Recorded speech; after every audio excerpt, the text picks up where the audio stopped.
Welcome back to Nick Lenz's Comic Corner, Classics, Lesson Non-Classics. This is episode number 3006, double number 20, double number 2900. Yep, so for the final video of the year, it's a Comic Corner. Not surprised about that. So, basically, we're here discussing two books from the mind of Neil Gaiman. Now, this book is the last thing to discuss for this book because I've discussed a lot of the series already, so we're at the end of this book. And also, last book basically finished this year. That being, here we are talking about Sandman Volume 2, Dollhouse, which contains issues 9 to 16 of the ongoing series. Yes, and especially when I finish talking about this, I'm done with Sandman Volume 2 by Neil Gaiman. Yep, the whole thing is done. So, of course, you have Neil Gaiman on the writing here. There's an introduction to this book by Clive Barker, in artwork by Chris Bachalo, Mike Dressenberg, Michael Zowell, Malcolm Jones III, and Steve Parkhouse.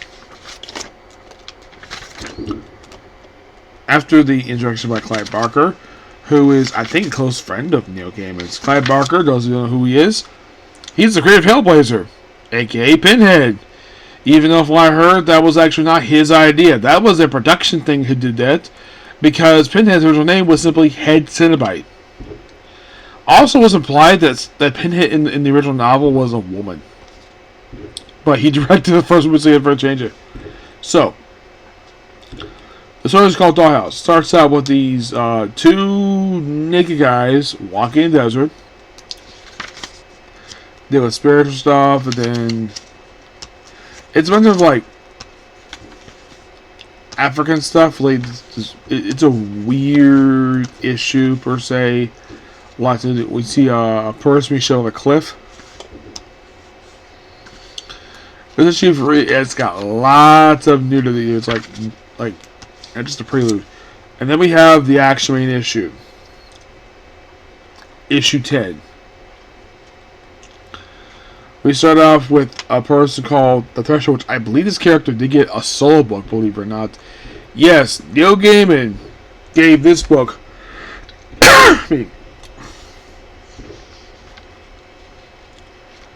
So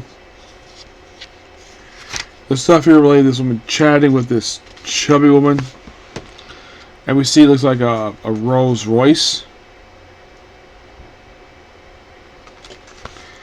and then we have Cain and Abel.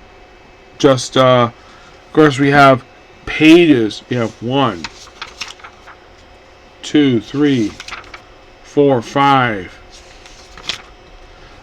pages on the side. Yep.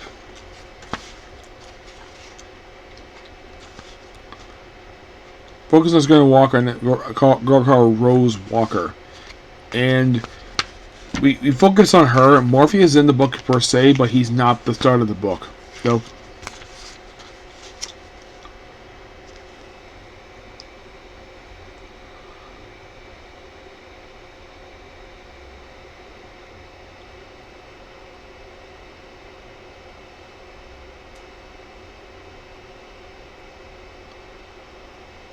Yeah, then we also have scenes of, get this, one of the other people who's known as Sandman, a man by the name of, not Garrett Sands, he was the previous Sandman wearing this costume. This actually is Hector Hall.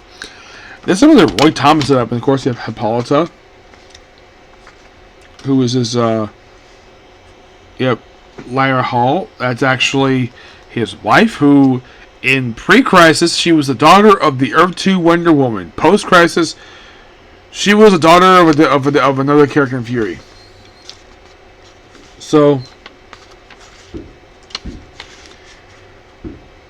and Rose Walker, just somebody who we just walk around with her for a while, the whole book. Also, Hector Hall gets killed off here, though years later is brought back as Dr. Fate, and is also an old man, so his father is very young. Jeff Johns for you.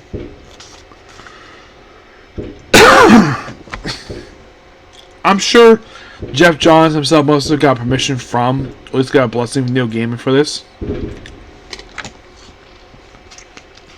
Those are good fabrics because basically it's about an hour and 42 minutes to New Year's. Yep. And of course he finds him, and of course basically you see him just doing his stuff. Basically he's like been in the dreaming. But here's the thing. Lily mentions that basically when she first entered the dream she was 6 months pregnant, and here she's still pregnant after 2 years. Yep.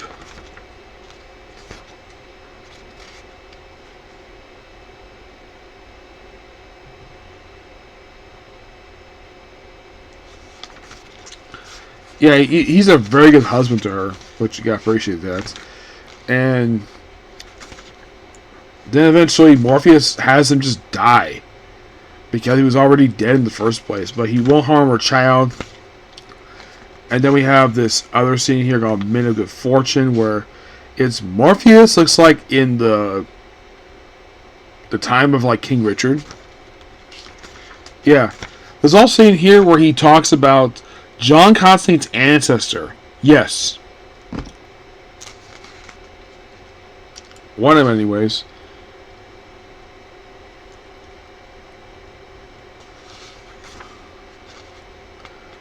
He also talks to William Shakespeare.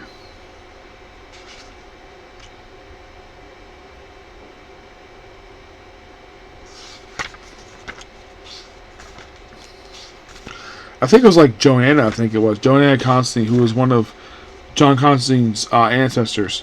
This other guy he meets, I think, in like during the 19th century. Yeah, he mentioned. Oh, you know, yeah.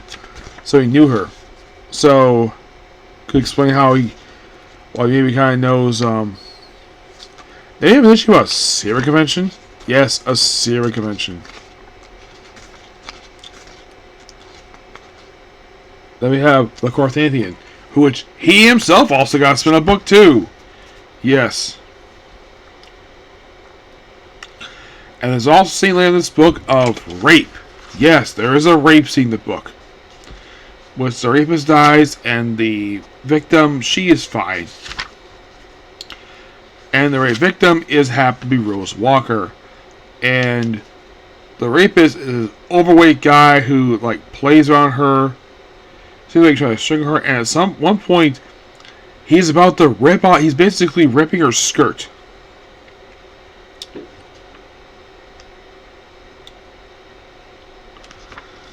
Yeah, then of course, basically looks like he puts him to sleep. I thought he killed him, but then we have stuff with the Quarto. He's a guy who's also under. He wears sunglasses because his eyes are teeth. It's a weird visual. Rose Walker has connections to the Fates, which is interesting. Yeah, and it's also implied that we also have a bit of a lesbianism in here, which, if this is published nowadays, this is perfectly fine. We have this weird moment here. It looks like we have Dorothy pull a face off where she's the Wicked Witch of the West. It's weird, but it's Neil Gaiman. He's even a gay kiss. Okay. More nudity here. Rose giving her heart to her grandmother so she can move on.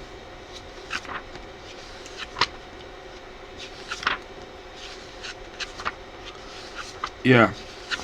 It's a nice book for what it is. But yeah. I get a book a 9 out of 10. Final thoughts on Sandman by Neil Gaiman. Because pretty much now, I have reviewed the entire run for Neil Gaiman Sandman. Basically, hit the second volume for the series. Excuse me, which lasted for 75 issues and having one special. I haven't read all the spin-offs yet.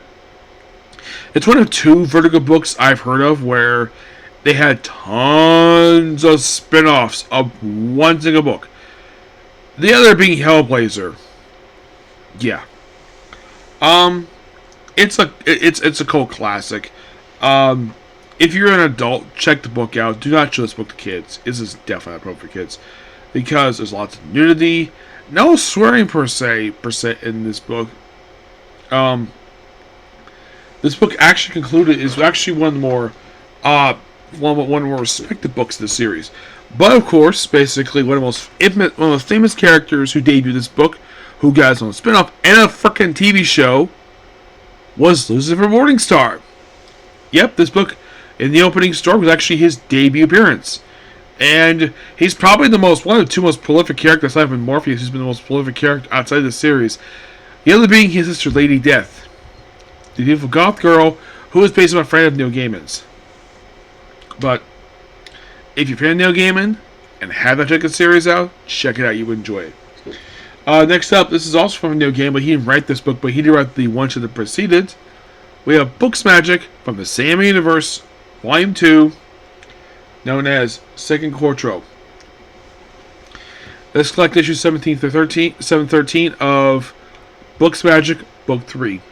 Now, I thought initially the book ended with 13 issues. No, it was actually 23 issues. So I have one more trail to go for this one. And that's it. So, there's some stuff going on here. Like, basically, Tim Hunter's looking for his mom. His mom does finally show in the book, except that his mom is actually a fake. He also kind of bonds with his father in the book. And also at some points in the book, he doesn't want to use magic at all. He just want to move on. At one point, before I found out his mom was a fake, she pretty much destroyed his room, looking for the books of magic, which apparently are 2. And Rose Psychic, who's basically his mentor, he pretty much fires her as his mentor, and basically also his girlfriend kind of leaves him in these issues. Of course, the book is written by Kate Howard. Now, there's also a guy who gets killed off in this book. Rose Psychic kills him. And Tim Hunter doesn't forgive her. So he just ends their mentorship. Mentor-student mentorship. So he wants to move on. Not much with his girlfriend, per se, in the book. Now, does he look for his mom? Yes. But it seems like a lot of twists and turns. But apparently next book, we're going to see him reunite with John Constantine. And from what I read, this version of Tim Hunter is actually the same one who appeared in Justice League Dark. Yep, the same exact character. Yes, believe it or not, it's the same guy who appeared in that book, also appears in this book too. Yes, my guess is Neil Gaiman probably liked that version of the character, so they kept him in. Though the book itself was supposed to be a sequel to the first volume for the series, because second volume was it's set in different continuity. And Volume 2 has this weird distinction of being not fully collected. I don't know why it's not collected, it just isn't. Yep. But the Books Magic book is still really good. And, well, reading the book basically, it's kind of in line with how it was written in Just Like Dark, so he's in character. Yeah, but gorgeous artwork. I love the artwork of the book. Yeah, the artwork of the book is done by Tom Fowler, Brian Colura, and Craig Telfer. Here's some cover right here. And here's some interior. Yeah. Great book. Also, Tim Hunter is British. Yes. Like, it's been what I know John Constantine. Yeah. So, that's pretty much a particular view. Please be sure to like, comment, subscribe, turn notifications, do that dislike button. Oh, and also I should point out though, there's one character who's appeared since the end of the Sandman series, and that being the successor of Morpheus, the Second Dream, Daniel Hall, Hawkman's grandson, who last appeared in Dark Knight's Metal. Which I talked to Greg Capullo about that because I had heard that he and Scott Snyder requested to use him. Asked for his blessing to use him. Of course, it's fine. He had no problem. Just go ahead and use him. Like, Neil Gaiman had no problem with it at all. He was fine with it. Which, he also didn't really need to, per se, but my guess is because the reason why they asked him personally to use Dream hit the one he appeared in the book Because Scott and Greg probably have a lot of, they definitely do have a lot of respect for the guy, because a lot of comic creators